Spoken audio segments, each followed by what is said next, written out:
Welcome to mathematics जी में मैं पवन sir आप सभी का एक बार फिर से स्वागत करता हूं। तो क्लास 9 आज हम लोग पढ़ने जा रहे हैं मैथ्स 2 और जिसमें चैप्टर नंबर 5 चल रहा है और आप अच्छी तरह से जानते हैं चैप्टर नंबर 5 यानी कि चतुर्भुज। और चतुर्भुजों में अभी तक हम लोग क्या पढ़ चुके हैं, तो अगर देखा जाए तो हमने चतुर्भुज के पहले प्रकार पढ़े थे कि चतुर्भुज कितने प्रकार के होते हैं, फिर हमने उनकी परिभाषाएं पढ़ी थी और मतलब उसमें समांतर चतुर्भुज पढ़ चुके हैं, आयत पढ़ चुके हैं, वर्ग पढ़ चुके हैं, सम चतुर्भुज पढ़ चुके हैं, समलंब चतुर्भुज पढ़ चुके हैं और समद्विबाहु समलंब चतुर्भुज पढ़ चुके हैं। इन सभी के बारे में हम लोग क्या कर चुके हैं, अभी तक अध्ययन कर चुके हैं और इस पर आधारित जो प्रश्न संग्रह हमारा 5.1 है, 5.2 हो चाहे 5.3 हो चाहे 5.4, इन सबको भी हमने क्या किया है, कंप्लीट किया है। और अगर आपने अभी तक इस वीडियो को नहीं देखा है तो आपको प्ले लिस्ट में वो सारे वीडियोस मिल जाएंगे, आप वहां से देख करके क्या कर सकते हैं, स्टडी कर सकते हैं। तो आज हम लोग एक नया टॉपिक स्टार्ट करने जा रहे हैं जिसका नाम है मध्य बिंदु का प्रमेय। मध्य बिंदु प्रमेय क्या होता है, मध्य बिंदु प्रमेय का विलोम क्या होता है, और इस पर ही आधारित हमारा अगला एक्सरसाइज यानी कि 5.5 है। तो आज हम लोग इस एक्सरसाइज को भी कंप्लीट करेंगे। और मोस्ट इंपॉर्टेंट प्रमेय जो परीक्षा में आपको कई बार पूछा जाता है, और चाहे सभी स्कूलों के बच्चों के लिए पूछा जाता है, मध्य बिंदु का प्रमेय। ये बहुत ही इंपॉर्टेंट प्रमेय है और इसको हमें क्या करना है, समझना है और सिद्ध करना सीखना है। ओके दोस्तों, तो आगे बढ़ने से पहले मैं यही कहूंगा, अगर आप इस चैनल पे नए हैं और आपको मैथ्स पढ़ना है, मैथ्स से डर लगता है, मैथ्स के डर को दूर करना है, तो आप इस चैनल को सब्सक्राइब कर लीजिए और बेल आइकन की बटन में ऑल को जरूर प्रेस कर लीजिए, जिससे मैथ्स के सारे, चाहे वो छोटी क्लास का पढ़ना हो चाहे बड़ी क्लास का पढ़ना हो, सारे मैथ्स के वीडियोस आपको इस चैनल पे मिलते रहेंगे और आप अपने मैथ्स को क्या कर सकते हैं, स्ट्रॉन्ग कर सकते हैं। और वीडियो को बार बार देख करके आप बिल्कुल अपने मैथ्स के डर को क्या कर सकते हैं, दूर कर सकते हैं मैथ्स से। अगर आप कंटिन्यू थोड़े दिन स्टडी कर लेंगे तो आपको मैथ्स से डर लगना बंद हो जाएगा। ओके दोस्तों, चलिए स्टार्ट करते हैं। आज हम लोग सबसे मोस्ट इंपॉर्टेंट पॉइंट और जिसका नाम है मध्य बिंदु का प्रमेय। तो मध्य बिंदु का प्रमेय क्या है, त्रिभुज का मध्य बिंदु का प्रमेय क्या है, उसको पहले हम लोग समझते हैं। पहले वो स्टेटमेंट क्या है वो देखते हैं। तो प्रमेय का स्टेटमेंट ऐसा है कि त्रिभुज के मध्य बिंदुओं को मिलाने वाला रेखाखंड त्रिभुज की तीसरी भुजा के समांतर और लंबाई में उसका क्या होता है, आधा होता है। ये हमारा क्या है, प्रमेय है। यानी कि कहूं तो आपको वो ये बोल रहा है कि अगर कोई भी त्रिभुज है, मान लीजिए मैंने एक ऐसा त्रिभुज बनाया, इस त्रिभुज का मान लीजिए नाम आपको दिया है पी क्यू आर। तो बोल रहा है कि अगर इस त्रिभुज की कोई भी दो भुजा के मध्य बिंदु दिया गया, कोई भी त्रिभुज में तीन भुजा होती है, कोई भी दो भुजा का क्या है, मध्य बिंदु अगर दिया गया, मान लीजिए यहाँ पर आपको नाम है पी, सॉरी पी तो रख चुके हैं, यहाँ पे हम लोग नाम रख लेते हैं ए और इसका मध्य बिंदु लेते हैं बी। मध्य बिंदु समझते होंगे, ऐसा बिंदु जो रेखाखंड को क्या करता हो, दो समान भागों में बांटता हो, उसे हम लोग मध्य बिंदु कहते हैं। इस चीज को मैंने चैप्टर नंबर 1 में भी आपको बताया।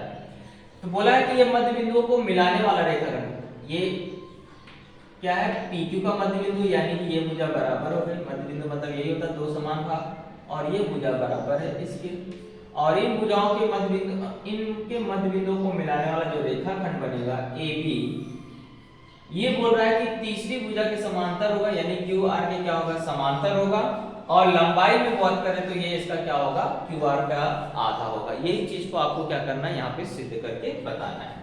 तो हमने आकृति बना लिया। अब प्रमेय को सिद्ध करना मतलब आपको दत्त भी लिखना पड़ेगा।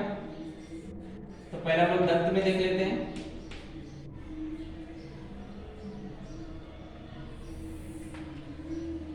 तो दत्त में अगर देखा जाए तो आपने क्या किया है, एक त्रिभुज बनाया, तो त्रिभुज का नाम लिख लीजिए PQR में। अब आप बता दीजिए इस त्रिभुज PQR में कौन किस भुजा का मध्य बिंदु है। तो हम लोग लिख लेते हैं, क्या लिखेंगे कि बिंदु P जो है, दो बिंदु हमने लिया है, एक बिंदु A और एक बिंदु कौन सा लिया है, B। बिंदु A तथा B क्रमशः कौन कौन सी भुजा के मध्य बिंदु है, एक तो PQ का है और दूसरा PR का है। तो हम लोग यहां लिख देंगे क्रमशः PQ तथा PR के मध्य बिंदु है।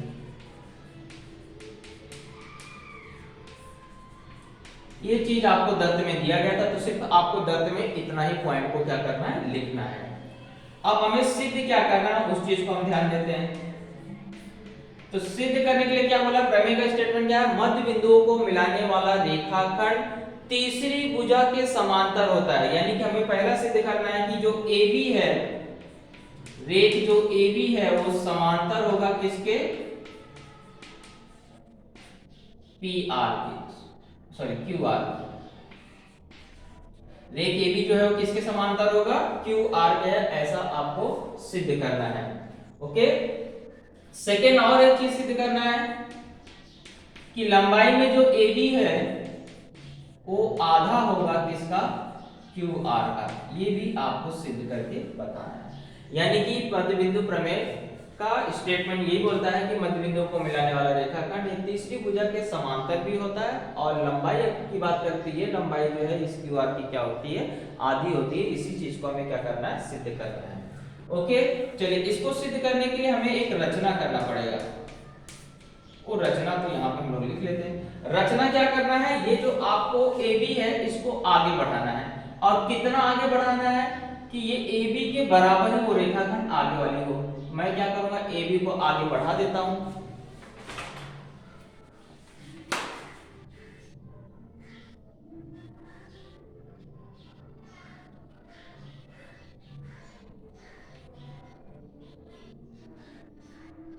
कितना होना चाहिए, उसके बराबर ही लगभग होना चाहिए।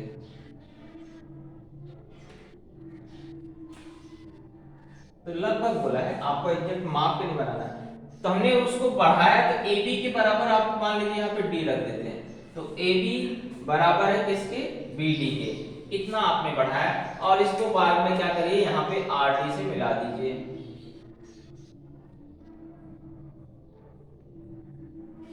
तो ये हुई हमारी आकृति, यानी हमारा रचना कंप्लीट हुआ। तो रचना में हमने क्या किया, रेख AB को बिंदु D तक हम क्या कर रहे हैं, रेख AB को बिंदु D तक इस प्रकार बढ़ाया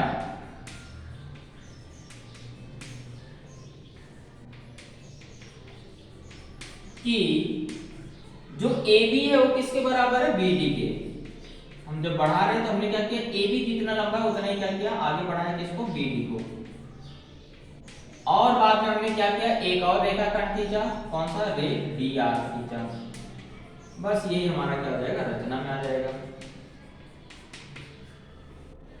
अब हम लोग चलते हैं सिद्ध करने।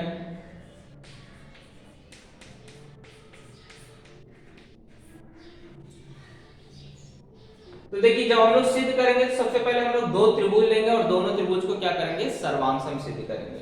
तो हम लोग एक त्रिभुज लेते हैं आपको PAB, और दूसरा त्रिभुज लेते हैं आपको RDB। ओके, तो ये दोनों त्रिभुज को हम लोग ले लेते हैं। त्रिभुज PAB तथा त्रिभुज RDB में, और आप अच्छी तरह से जानते हैं कि त्रिभुजों को सर्वांशम सिद्ध करने के लिए कम से कम 3 घटक क्या होने चाहिए, त्रिभुज के सर्वांशम होने चाहिए। पहले त्रिभुज के 3 घटक, दूसरे त्रिभुज के 3 घटक क्या होने चाहिए, सर्वांशम होने चाहिए। तभी हम कह सकते हैं कि दोनों त्रिभुज क्या होगा, सर्वांशम होगा। तो हम लोग ढूंढते हैं कि इस त्रिभुज का कौन सा घटक किसके बराबर है। तो सबसे पहले आप देख रहे हैं कि PB जो है वो बराबर है किसके, BR के, क्योंकि ये तो आपको दत्त में दिया गया है कि मध्य बिंदु है। तो फर्स्ट पॉइंट आपका यहाँ आ जाएगा कि रेख PB जो है उस सर्वांशम होगा रेख RB के, क्योंकि बिंदु क्या है, कौन सा बिंदु, बिंदु B PR का मध्य बिंदु है।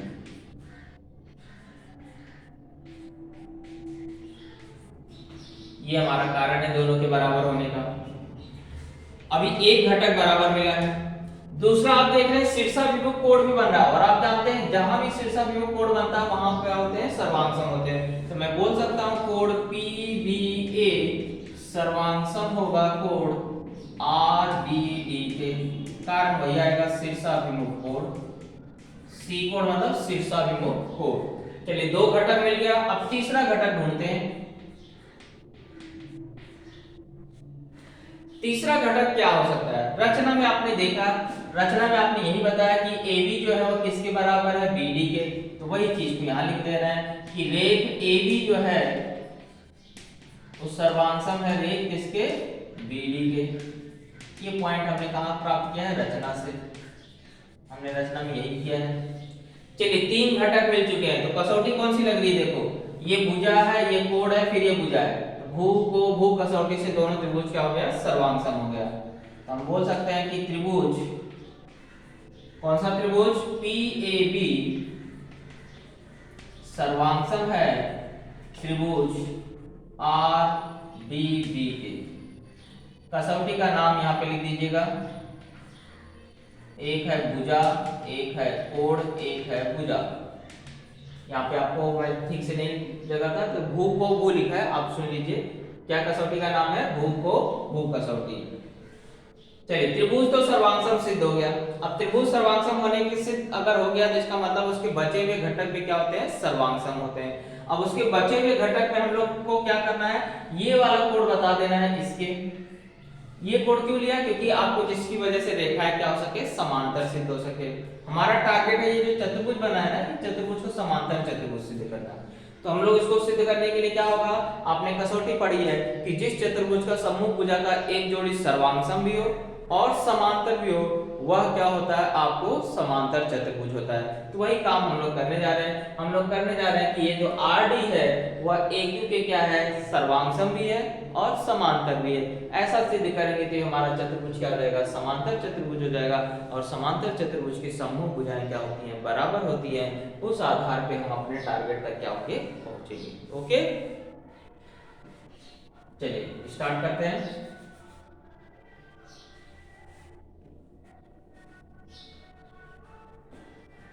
कोई भी कोड ले सकते हो, ऐसे जरूरी नहीं कि आपको वही कोड लेना है। चलिए हम लोग स्टार्ट करते हैं। सबसे पहले बता देते हैं कि कोड APQ APB,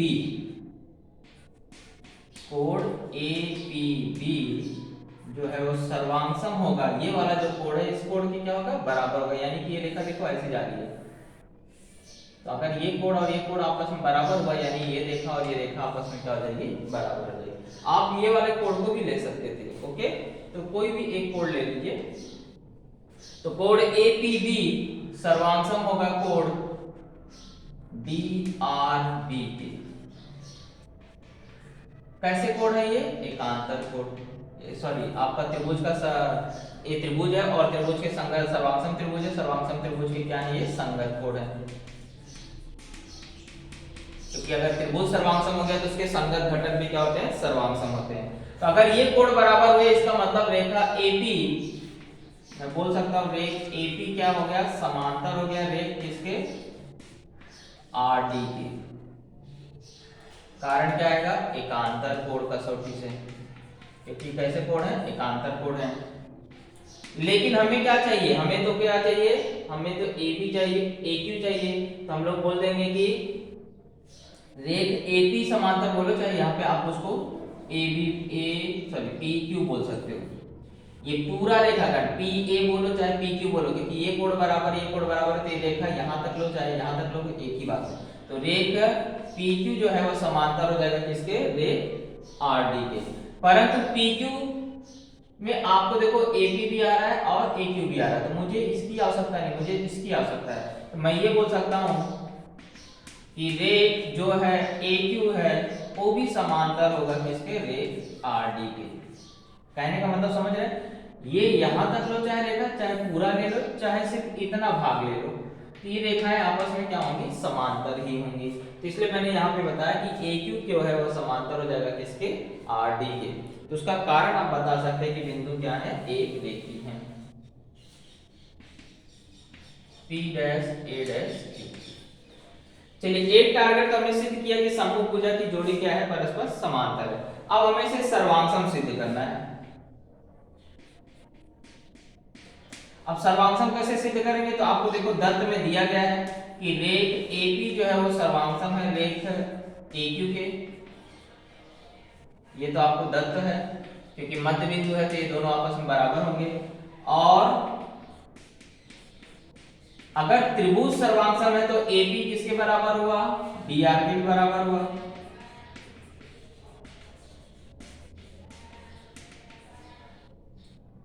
सर्वांगसम त्रिभुज के संगत भुजाएं।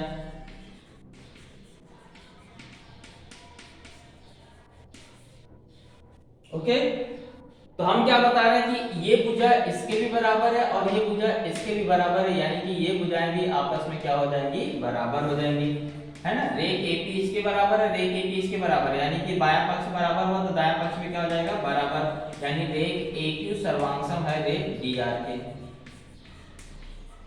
कथन 8 तथा 9 से।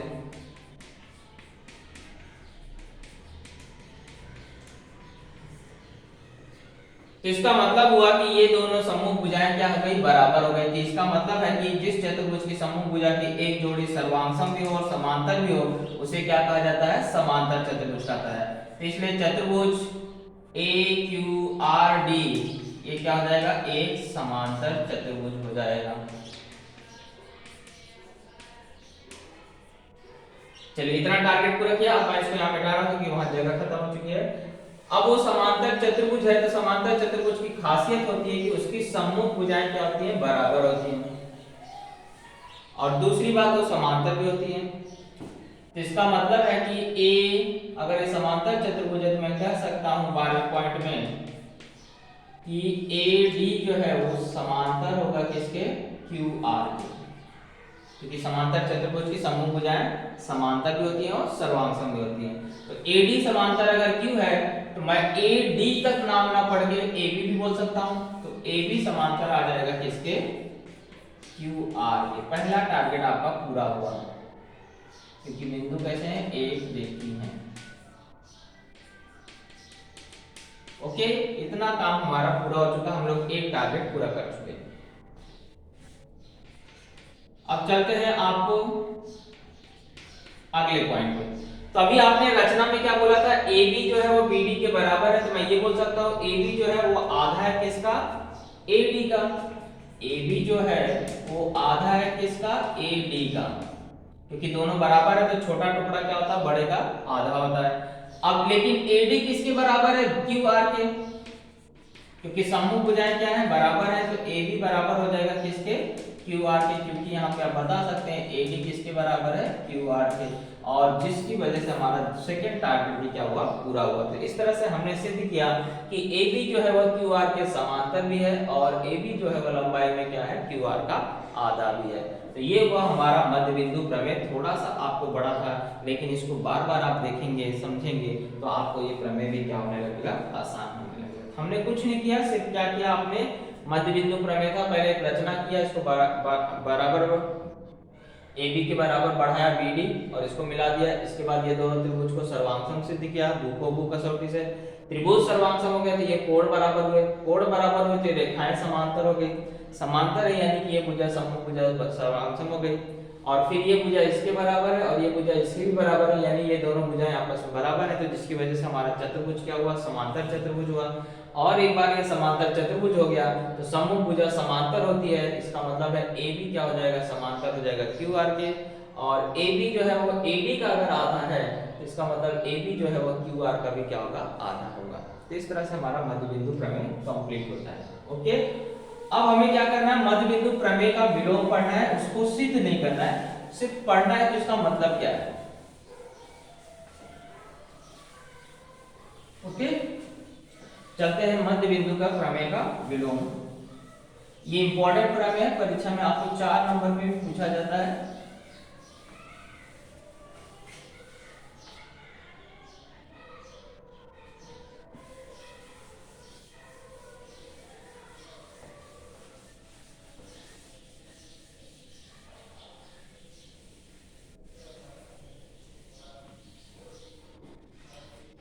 चलिए, मध्य बिंदु का प्रमेय का विलोम क्या बोलता है,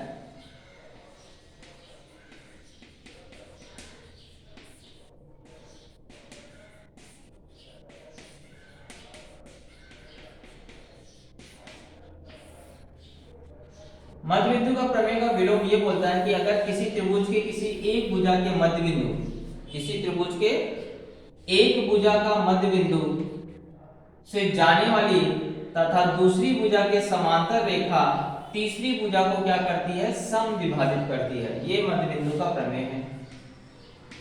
मतलब वो कहना चाहता है कि अगर बिंदु P क्या है, AB का मध्य बिंदु है, तो ये P से जो रेखा एक जाएगी और अगर ये दूसरी भुजा के समांतर होगी, मतलब मध्य बिंदु से होकर जाने वाली तथा दूसरी भुजा के समांतर जाने वाली रेखा तीसरी भुजा की क्या होती है, मध्य बिंदु होती है। यानी जहां वो काटेगी वो क्या होगा, Q जो है वो AC का क्या हो जाएगा, मध्य बिंदु हो जाएगा। यही प्रमेय कहता है। प्रमेय में यहाँ पे दो शर्त है Q को मध्य बिंदु होने के लिए। Q AC का मध्य बिंदु कब होगा, जब ये P क्या होगा, AB का मध्य बिंदु होगा और PQ अगर समांतर होगी BC के, अगर ये दोनों शर्तें रहेंगी तो ही Q क्या होगा, AC का मध्य बिंदु होगा। तो किसी रेखाखंड का मध्य बिंदु होने के लिए ये दो शर्तें होने आवश्यक हैं। सिंपल सी बात है, एक भुजा का वो मध्य बिंदु और रेखा जो जा रही है वो क्या होनी चाहिए, किसी एक भुजा के मध्य बिंदु से जानी चाहिए और दूसरी भुजा के क्या होनी चाहिए, समांतर होनी चाहिए। तो ही वह तीसरी रेखा जो जा रही है वो AC को जहां काटेगी वही उसका क्या कहलाएगा, मध्य बिंदु कहलाएगा। तो ये हमारा मध्य बिंदु प्रमेय का विलोम का स्टेटमेंट। अब इन्हीं पर आधारित हम लोग क्या करेंगे, प्रश्नों को 5.5 एक्सरसाइज को कंप्लीट करेंगे। ओके, चलिए स्टार्ट करते हैं।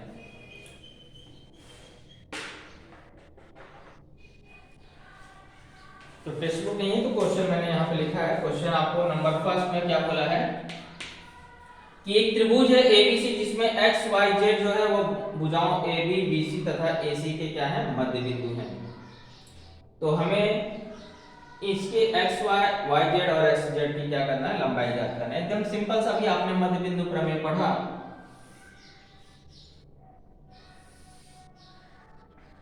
ऐसा एक त्रिभुज है जिसमें बोल रहा है AB का मध्य बिंदु जो है वो x है और BC का जो मध्य बिंदु है वो y है और AC का जो मध्य बिंदु है वो z है। यहाँ पे A, यहाँ B, यहाँ C, ये हो गया हमारा त्रिभुज ABC। अब ये मध्य बिंदुओं को मिला देते हैं, ये एक त्रिभुज बन गया और इसी त्रिभुज की हमें क्या करना है, प्रत्येक भुजा की लंबाई ज्ञात करना है। अगर AB कितना है, 5 सेंटीमीटर है, BC टोटल है 11 सेंटीमीटर और AC है टोटल 9 सेंटीमीटर। तो ज्यादा कुछ नहीं, हम लोग क्या करेंगे, सबसे पहले बता देंगे कि हमारा जो त्रिभुज ABC है, बिंदु X, Y तथा Z क्रमशः भुजा AB,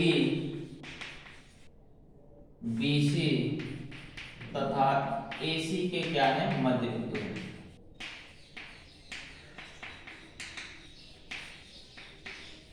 तो कौन सा प्रमेय लगेगा, मध्य बिंदु प्रमेय।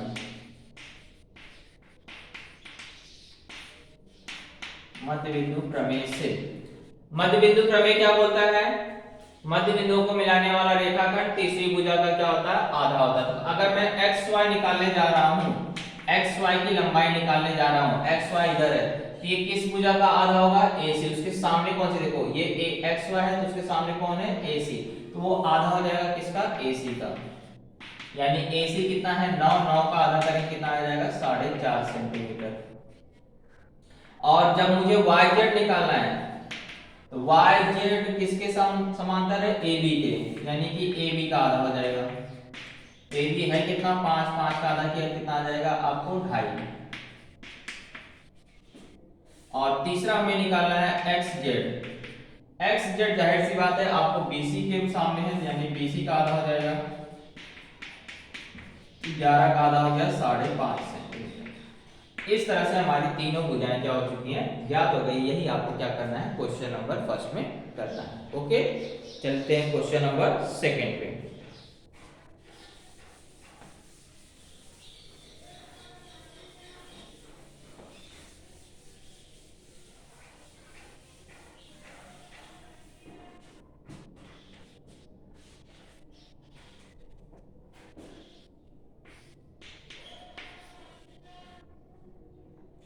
तो क्वेश्चन नंबर सेकंड में बोल रहा है एक चतुर्भुज PQRS है और एक चतुर्भुज MNRL है। तो दोनों ही क्या है, आयत है। ये हमारा आयत बना हुआ है,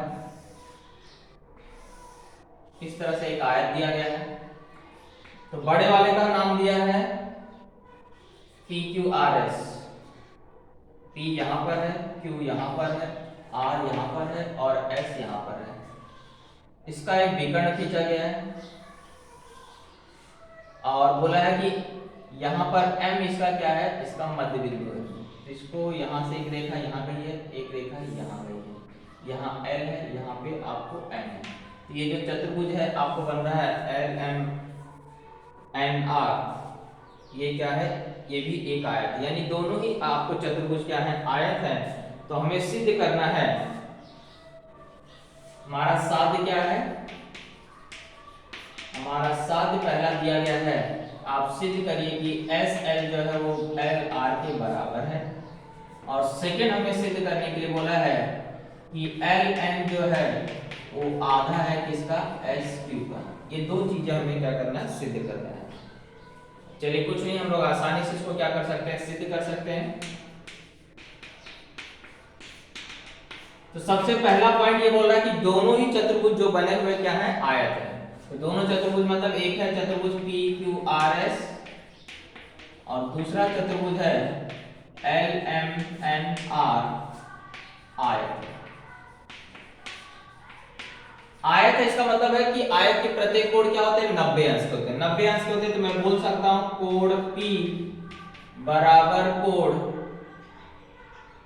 Q बराबर कोण N बराबर कोण R बराबर कोण L बराबर कोण M, यानी कि जितने भी कोण हैं वो सारे के सारे कोण क्या होंगे, 90 अंश होगा। तो P भी 90 होगा, Q भी 90 होगा, R भी 90 होगा, S भी 90 होगा,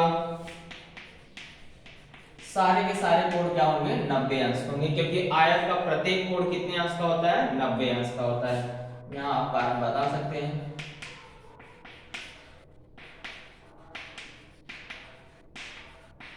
आयत का प्रत्येक कोण,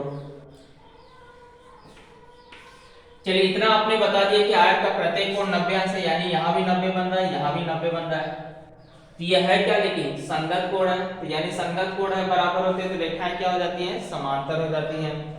तो हम लोग बता सकते हैं कि त्रिभुज पहले लेते हैं, त्रिभुज RSP में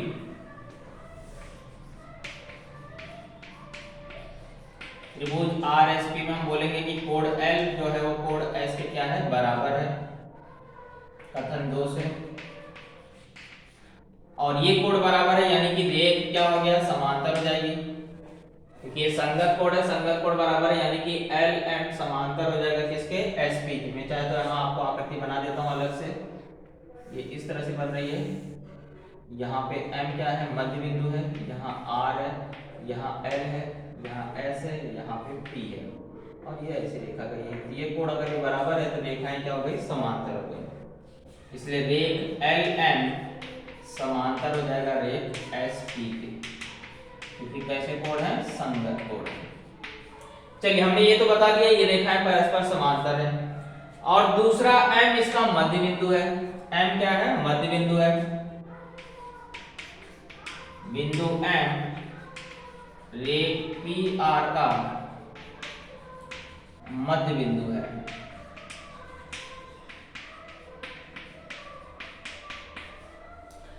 तो दोनों शर्त यहां देखो, दो शर्त लागू होगी, एक तो रेखा समांतर है और दूसरा ये रेखा जो है वो मध्य बिंदु से जा रही है। तो आपने मध्य बिंदु के प्रमेय का विलोम क्या पढ़ा है कि कोई रेखा जब किसी त्रिभुज के मध्य बिंदु से होके जाती है और दूसरी भुजा के समांतर होती है तो तीसरी भुजा को क्या करती है, समद्विभाजित करती है। यही पढ़ा है ना आपने। तो ये मध्य बिंदु से जा रही है और दूसरी भुजा के क्या है, समांतर भी है, यानी कि L क्या हो गया, SR का मध्य बिंदु हो गया। तो मैं यहाँ कर सकता हूँ कथन नंबर में, इसलिए बिंदु L रेख RS का मध्य बिंदु है। और मध्य बिंदु है यानी कि दोनों की दूरी क्या होगी, बराबर होगी, यानी कि हमारा एक टारगेट पूरा हो गया, SL बराबर हो जाएगा LR के। एक टारगेट हमारा क्या हुआ, पूरा हुआ। चलते हैं अब दूसरे टारगेट की तरफ। तो अगर LSR का मध्य बिंदु हम सिद्ध कर सकते हैं तो ठीक उसी प्रकार से देखो ये त्रिभुज में भी घटेगा। कौन से त्रिभुज में, आर पी क्यू में भी एन क्या हो जाएगा, उसका मध्य बिंदु हो जाएगा। तो उसको सिद्ध नहीं करना है, डायरेक्ट आप यहां बता देंगे। इसी प्रकार बिंदु एन क्या हो जाएगा, रेख क्यू आर का मध्य बिंदु है।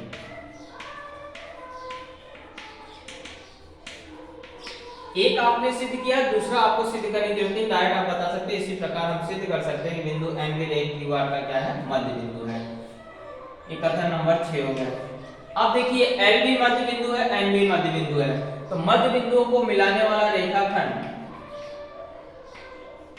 मध्य बिंदुओं को मिलाने वाला रेखाखंड आप जानते हैं कि क्या होता है, समांतर भी होता है और लंबाई में उसका आधा भी होता है। लेकिन किस त्रिभुज को लेंगे, आर एस क्यू में, ये देखिए ऐसा जा रहा है,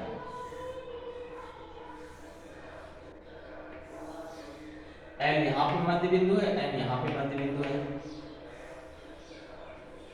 तो त्रिभुज कौन सा है, आर एस क्यू में।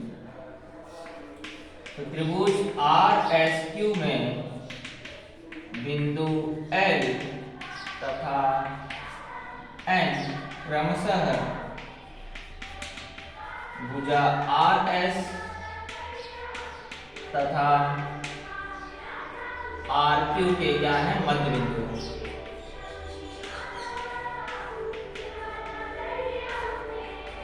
और अगर ये मध्य बिंदु है तो मध्य बिंदु प्रमेय बोलता है कि ये जो रेखाखंड LN है वो आधा होगा किसके, SQ के, मध्य बिंदु प्रमेय से। और यही आपका सेकेंड टारगेट था। तो इस तरह से हमारे दोनों टारगेट क्या हुए, पूरे हुए। ओके, तो इसे नोट कर लीजिए। इसमें थोड़ा सा आपको कचरे की गाड़ी आई है और वो गाना चल रहा है तो आवाज डिस्टर्ब होगा, इसलिए हम लोग इसको चुपचाप से लिख लीजिए।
तो देखिए आपको दिया क्या है, त्रिभुज एबीसी जो है वो एक समबाहु त्रिभुज है। समबाहु त्रिभुज मतलब होता है जिसकी तीनों भुजाएं बराबर हो और तीनों कोण बराबर हो, यानी कि प्रत्येक भुजा बराबर होती है और प्रत्येक कोण का माप क्या होता है, 60 अंश का होता है। तो उसे, और बिंदु डी जो है वो बोला है बीसी का मध्य बिंदु है। बिंदु डी भुजा बीसी का, बिंदु ई जो है वो भुजा एसी तथा भुजा एबी के क्या है, मध्य बिंदु है। ये चीज आपको दिया गया है और हमारा टारगेट क्या, हमें क्या सिद्ध करना है कि जो छोटा वाला त्रिभुज बन रहा है DEF, ये भी क्या है, एक समबाहु त्रिभुज है। यही हमें क्या करना है, सिद्ध करना है। तो देखिए कैसे सिद्ध करेंगे, इसको हम लोग पहले क्या करते हैं, समझते हैं कि DEF समबाहु त्रिभुज है, ये कैसे सिद्ध होगा।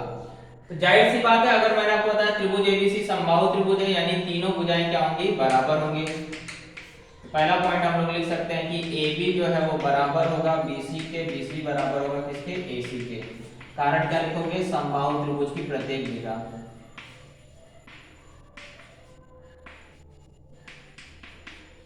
ओके, अगर ये तीनों भुजाएं बराबर है तो इसका हाफ हाफ भी क्या होगा, बराबर होगा।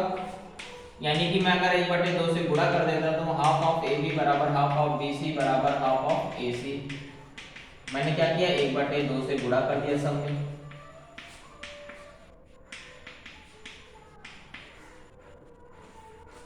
ओके, अब हम लोग क्या करते हैं, मध्य बिंदु दिया ही गया है तो थर्ड पॉइंट हम लोग बता देंगे कि जो DE है, चलिए मान लीजिए आपको DE निकालना है, तो DE किसका आधा होगा, AB का। DE जो है वो क्या होगा, हाफ ऑफ AB होगा, क्योंकि मध्य बिंदु देखो दिया गया है। EF जो है वो किसका आधा होगा, EF देख लीजिए, EF जो है वो BC का आधा होगा, और FD किसका आधा होगा, हाफ होगा किसका, AC का। मध्य बिंदु प्रमेय से आपने पढ़ा है कि मध्य बिंदुओं को मिलाने वाला रेखाखंड क्या होता है, सामने वाली भुजा का आधा होता है। मैं यहाँ बता सकता हूँ मध्य बिंदु प्रमेय से।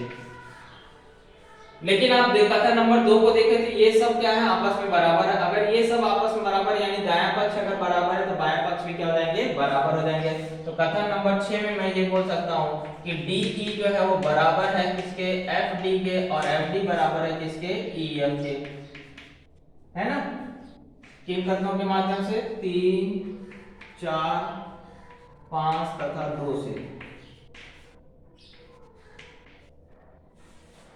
नहीं दिख रहा हो तो आपको मैं बता दूं, कथन नंबर 3, 4, 5 तथा 2 से वहां कारण दीजिए। अब आप देखिए तीनों भुजाएं बराबर हो गए, इसका मतलब है कि त्रिभुज DEFB क्या है, एक समबाहु त्रिभुज है, क्योंकि जिस त्रिभुज की सभी भुजाएं बराबर होती है उसे क्या बोलते हैं, समबाहु त्रिभुज। और ये हमारा हुआ टारगेट पूरा।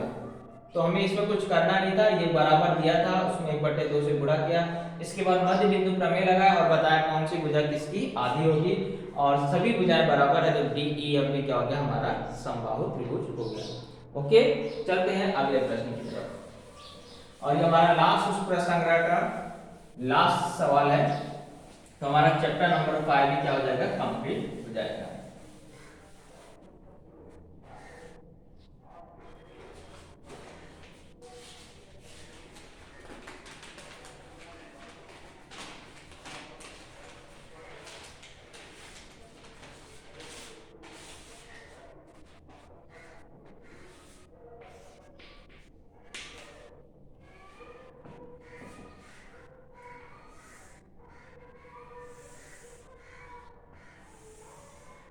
इस तरह से आकृति बनी है, इसमें बोला है ये P है, यहाँ पे Q है और यहाँ पे R है, और बोला है रेख PD क्या है, इसकी माध्यिका, माध्यिका यानी कि यहाँ पे D क्या हो गया, इसका मध्य बिंदु हो गया, यानी ये भुजा इसके बराबर हो गई। और इसके बाद बोल रहा है कि यहाँ से आपको T जो है इसका मध्य बिंदु है PD का, T क्या है, मध्य बिंदु है किसका, PD का। ओके, चलिए लाइट आ गई है।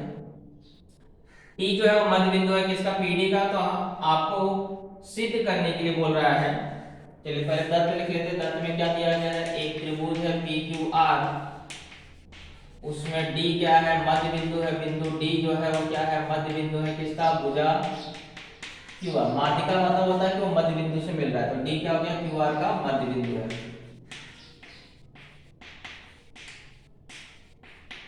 ये। और बिंदु T भी दिया गया है, बिंदु T रेख PD का मध्य बिंदु है,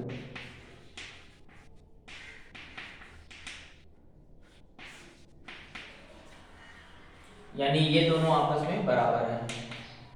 ओके, तो हमारा साध्य क्या, हमें क्या सिद्ध करना है, हमें सिद्ध करने के लिए बोला है कि PM बटे जो PR है वो अनुपात में 1:3 होगा, और इसके लिए एक रचना करना है आपको। रचना में बोला है DN के समांतर, DN क्या करना है, समांतर खींचना है। ये रेखा इस तरह से समांतर होके जाएगी, यहाँ पे आपको m आ रहा है और यहाँ पे आपको n आ रहा है। तो रचना में क्या करना है, dn समांतर रेख qm खींचना। चलिए इतना सा आपको काम दिया गया है। तो देखिए एकदम सिंपल सी बात है। सबसे पहले बात हमें कौन सा त्रिभुज लेना और किसको कौन किसका मध्य बिंदु है, यानी यहाँ पे मध्य बिंदु प्रमेय लगे क्योंकि रेखा समांतर दिया है और एक मध्य बिंदु दिया है। तो सबसे पहले बात करते हैं हम लोग त्रिभुज PDN में। ये मेरा है त्रिभुज PDN और इसमें देखिए यहाँ पे T इसका मध्य बिंदु है। ये मध्य बिंदु से जा रही है और DN के क्या है, समांतर है। तो मैं लगा दूंगा यहाँ पे मध्य बिंदु प्रमेय का विलोम। उत्पत्ति कैसे स्टार्ट करोगे, पहले हमने लिया त्रिभुज PDN में बिंदु T रेख PD का मध्य बिंदु है तथा TM समांतर है किसके, DM के। क्योंकि बिंदु एक रेखी है तो अगर QM समांतर है तो TM भी क्या हो गया, समांतर हो गया। तो दोनों शर्तें यहाँ दिया गया है ना। एक तो मध्य बिंदु होना चाहिए, यस मध्य बिंदु है, और समांतर भी होना चाहिए, समांतर भी है। यानी कि M क्या कहलाएगा, PN का मध्य बिंदु हो जाएगा। तो मध्य बिंदु प्रमेय से हम बोल सकते हैं कि बिंदु M रेख PN का मध्य बिंदु है। कौन से प्रमेय से, मध्य बिंदु प्रमेय के विलोम से। मध्य बिंदु प्रमेय के विलोम से, शॉर्ट फॉर्म मैंने लिखा है, आप समझ जाइए, मध्य बिंदु प्रमेय के विलोम से। ओके, तो इसका मतलब है कि अगर ये मध्य बिंदु तो मैं बोल सकता हूं, क्या बोल सकता हूं, अगर ये मध्य में है तो PM की दूरी और MN की दूरी क्या हो गई, बराबर हो गई। PM बराबर MN हो गया मेरा, एक टारगेट हमारा पूरा हुआ। अब हम लोग क्या करते हैं, दूसरा कौन सा त्रिभुज लेंगे, उल्टा देखिए RMQ लेंगे। कौन सा त्रिभुज लेंगे, RMQ, क्योंकि हमारा क्या आना चाहिए, MN और NR दोनों आपस में बराबर आने चाहिए। ओके, इसको थोड़ा सा हम लोग और ऐसे अच्छे से मिला देते हैं, यहाँ पे मध्य में नहीं दिख रहा है।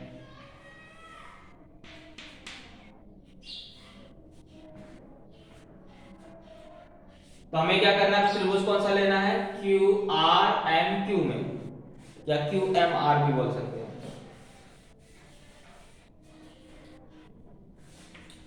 तो त्रिभुज QMR में, तो आकृति में यहाँ आपको बता देता हूँ, यहाँ पे देखिए ये Q है, ये M है और ये क्या है आपको R है। तो इस तरह से हमारा त्रिभुज बन रहा है और ये रेखा इसके क्या है, समांतर है। समांतर है और मध्य बिंदु से जा रही है D, क्योंकि मध्य बिंदु है, देखिए मध्य बिंदु से जाने वाले और दूसरी भुजा के समांतर है। हम बता सकते हैं कि बिंदु D रेख QR का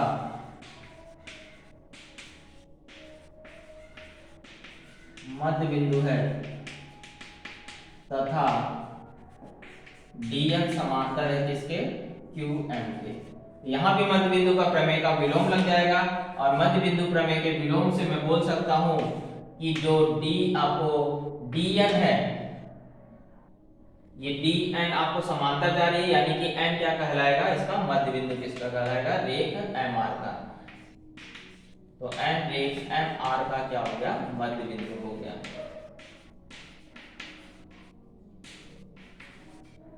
एकदम ध्यान से रखना, मध्य बिंदु प्रमेय के विलोम के लिए दो शर्तें होनी चाहिए। तो आपको दो शर्तें देखो, यहाँ पे बोला है D इसका मध्य बिंदु है और ये रेखा इसके क्या हो रही है, समांतर जा रही है। ये दोनों शर्तें चाहिए, मध्य बिंदु चाहिए और समांतर चाहिए। तो अगर ये रेखा है, ये मध्य बिंदु है और ये इसके समांतर है, तो मध्य बिंदु से जाने वाला रेखा कहाँ है, यहाँ पर। यहाँ पे कौन सा बिंदु है, N। तो N क्या हो जाएगा, इस भुजा का मध्य बिंदु हो जाएगा और ये मध्य बिंदु हुआ तो मैं बोल सकता हूँ कि MN बराबर हो गया किसके, NR के। MN बराबर हो गया किसके, NR के। पर हमें ये तो नहीं सिद्ध करना है, हमें क्या सिद्ध करना है, हमारा टारगेट ये है। तो ये कैसे आएगा, इसको देखिए। सबसे पहले देखिए आपको जो PR ये पूरा रेखाखंड है, ये कितने टुकड़ों से मिलकर बना हुआ है, PM plus MN plus NR। ये 3 टुकड़ों से बना हुआ है, क्योंकि बिंदु कैसे हैं, एक रेखीय है, इसलिए इसको जोड़ के निकाल सकते हैं हम लोग। P M N R, P dash M dash N R. नहीं दिख रहा होगा तो थोड़ा सा मैं आपको घुमा देता हूँ वहाँ पे, कि अब आपको दिख रहा होगा। अब देखिए ये तीनों ही बराबर है, हमने देखो यहाँ सिद्ध किया है कि जो पी एम है वो एम एन के बराबर है, एम एन जो है वो एन आर के बराबर है। तो हमें चाहिए टारगेट में कौन, पी एम। तो मैं पी एम को तो ऐसे रखूंगा, एम एन और एन आर को भी हटा के क्या लिख सकता हूँ, वहाँ पे पी एम लिख सकता हूँ। यहाँ भी पी एम, यहाँ भी पी एम, तो मिलके कितना हो गया पी एम, 3 पी एम हो गया। अब बटे में बदलना है, इस नाम को यहाँ रखना है, ये नाम को यहाँ ले जाना है, क्योंकि आपको देखो पी एम ऊपर चाहिए, तो इसका मतलब है कि यहाँ पे कोई संख्या नहीं, मतलब 1 है, तो यहाँ पे 1 आया और ये बटे में यहाँ पे 3 आ गया, और बराबर की तरफ क्या बचा, यहाँ पे पी एम, और ये यहाँ से यहाँ गया तो क्या हो गया पी आर। तो इस तरह से हमारा टारगेट क्या हुआ, पूरा हुआ। ओके, तो इस तरह से हमारा एक्सरसाइज 5.5 भी कंप्लीट हुआ। आई होप आपको वीडियो अच्छा लगा होगा, और वीडियो अच्छा लगा है तो लाइक जरूर करिएगा, और अपने दोस्तों के साथ जो 9th क्लास में उसके साथ शेयर भी कर सकते हैं। ओके, चलते हैं, अब आप मिलेंगे अगले वीडियो में, तब तक के लिए गुड बाय, जय हिंद, जय महाराष्ट्र।